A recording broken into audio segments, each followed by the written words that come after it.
আল্লাহ সুবহানাহু ওয়া তাআলা সূরা নিসার 93 নম্বর আয়াতে বলছেন, মাইয়াকুল মুমিনা মুতাআম্মিদান ফাজাযাউহু জাহান্নাম, কেউ যদি কোনো মুমিনকে হত্যা করে তাহলে তার থাকার জায়গা জাহান্নাম।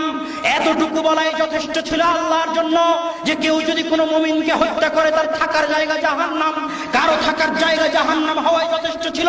কিন্তু রক্ত যে মুমিনের, এই জন্য আল্লাহ থামলেন না। আল্লাহ বললেন খালিদান ফিহা, শুধু জাহান্নামে যাবে না, জাহান্নামে চিরস্থায়ী থাকবে। এতটুকু বলাও যথেষ্ট ছিল আল্লাহর জন্য। কিন্তু রক্ত যে মুমিনের, এই জন্য আল্লাহ থামলেন না।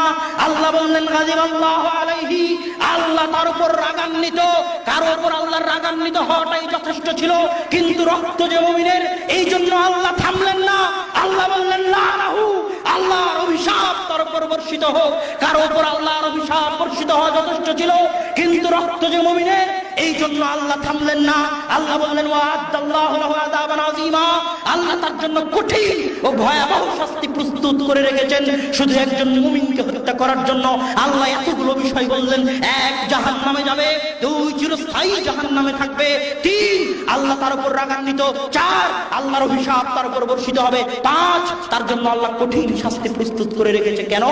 রক্ত মুমিনের। তাই সহিহ সুনানে তিরমিজি 1398 নম্বর হাদিসে রাসূল সাল্লাল্লাহু আলাইহি ওয়াসাল্লাম বলছেন, লাওয়ান্না আহলাস সামাই ওয়াল আরদি ইশতারাকু ফি দামি মুমিনিন, জেনে রাখো যদি আসমানের সকল ফেরেশতা, দুনিয়ার সকল মানুষ, সকল জিন, আদম থেকে নিয়ে কিয়ামত পর্যন্ত সকলে মিলে, সকল ফেরেশতা মিলে, সকল জিন মিলে আমার একজন মুমিন বান্দাকে হত্যা করে, লা কাব্বাহুল্লাহু লাহুম জামিআন ফিন-নার, তাহলে সকল মানুষকে, সকল জিনকে, সকল ফেরেশতাকে আল্লাহ একসাথে জাহান্নামে নিক্ষেপ করতে দ্বিধা করবেন না।